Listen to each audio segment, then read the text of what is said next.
Yeah, good afternoon, good evening, depending on where you are listening from. This is Dot Nation News coming from to you live from Cotonou. My name is Raf Tresvant.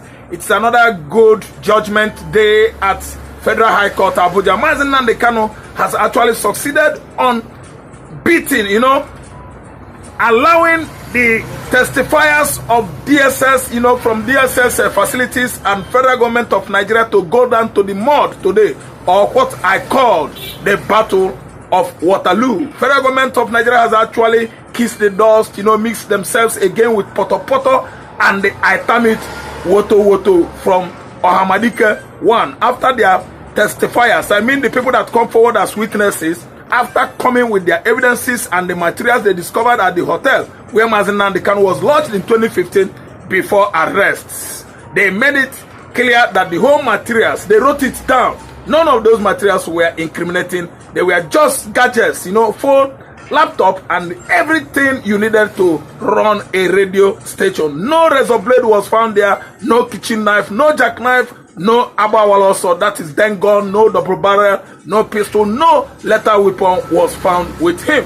And again, his broadcasting, he has never mentioned anything incriminating. He was agitating for his dear state of black Jewish country called Biafra to emancipate from Nigeria, who has subjected the Igbo man for, this constant exploitation,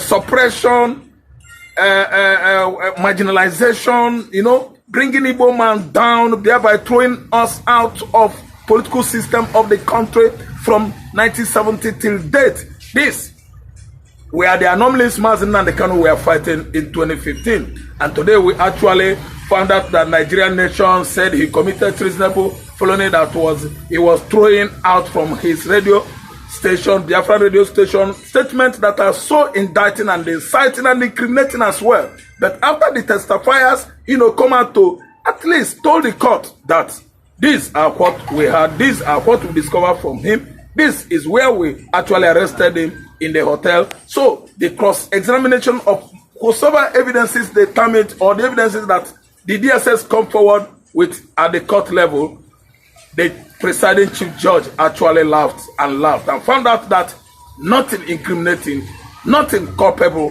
has, have found or discovered, been discovered with the innocent MAZI Nnamdi Kanu. Today at the court session, it was a melodramatic session, and both MAZI Nnamdi Kanu legal teams and federal government legal team, they were all exchanging, words, pleasantry, ideas, and all that, indicating that MAZI Nnamdi Kanu, his journey of freedom has, begun this early morning at 10 p.m.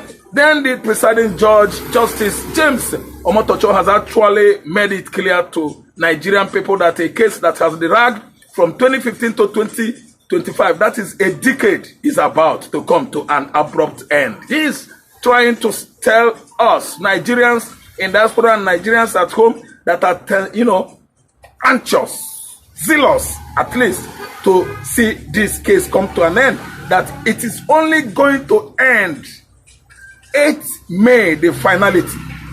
The finality of MAZI Nnamdi Kanu traceable, felony trial by federal government of Nigeria under the illegitimate administration of Bola Ahmed Tinubu is come to an end on 8th May, finally. There's going to be another court hearing 6th May.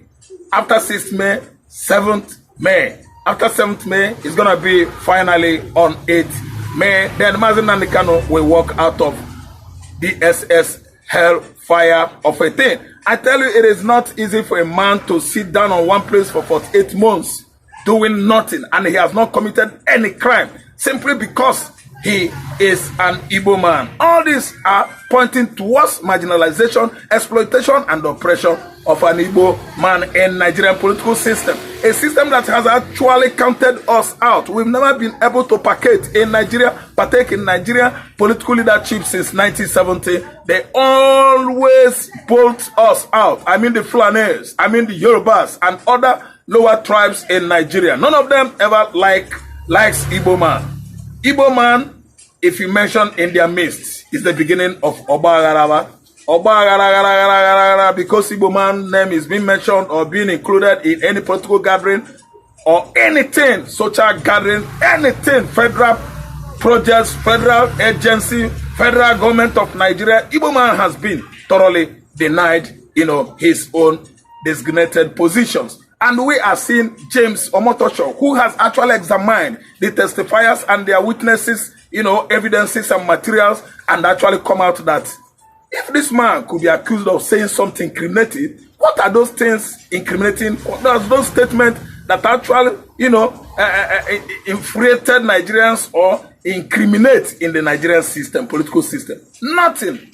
The same statement he made, T.Y. Danjuma made it, Obasanjo made it, Babangida made it. The same statement he made, the current Director General of DSS has actually said that Nigerians needed to at least arm themselves for self-defense. It's something that MAZI Nnamdi Kanu said. And all the MAZI Nnamdi Kanu, all that Kanu said as his prophecy or as a prophet, they are all happening now, manifesting from 1 to 10. All the prophecy, all the accusation leveled against the Fulani Janjaweeds, Fulani headers, Fulani bandits, they are all playing out today. Fulani headers are going home by home, community by community, village by village, town by town, state by state, country by country, buying, unaliving, and disaliving people, killing farmers in their large numbers in the farmland across Nigerian country.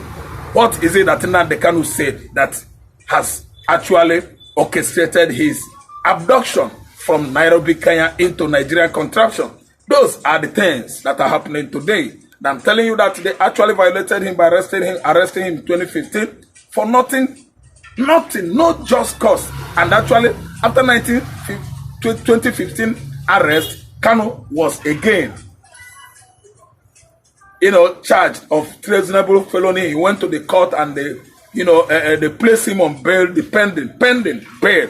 And while he was waiting for his case redress, the same federal government of Nigeria sent Nigerian military clique into his father's compound to buy him, to kill him, to disalive him. And MAZI Nnamdi Kanu actually huddled the fence and escaped through Azumili, Abia State, from where he found himself in Kenya.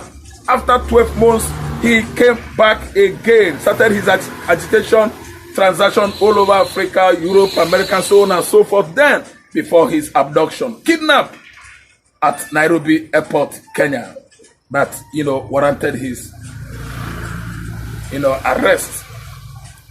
And today, we've seen Kenya evolving themselves. Kenya as a country under the administration of Uhuru Kenyatta. Uhuru Kenyatta connived with the then General Muhammad Buhari administration and illegally extrajudicially extradited MAZI Nnamdi Kanu into Nigerian contraption. And extradition or abduction internationally is against United Nations Charter, which Nigeria is a member nation of UNO. So Kenya and Nigeria are not enjoying that pact, extradition pact or agreement, which has actually, roped Kenya into this kind of international mess. Kenya is going to pay incentives to MAZI Nnamdi Kanu. Nigeria is going to pay financial incentives to MAZI Nnamdi Kanu for delaying him for nothing, for 10 years, wasting his time for 10 good years. A man that has not done nothing. Look at bandits, they are Fulanis, killing and maiming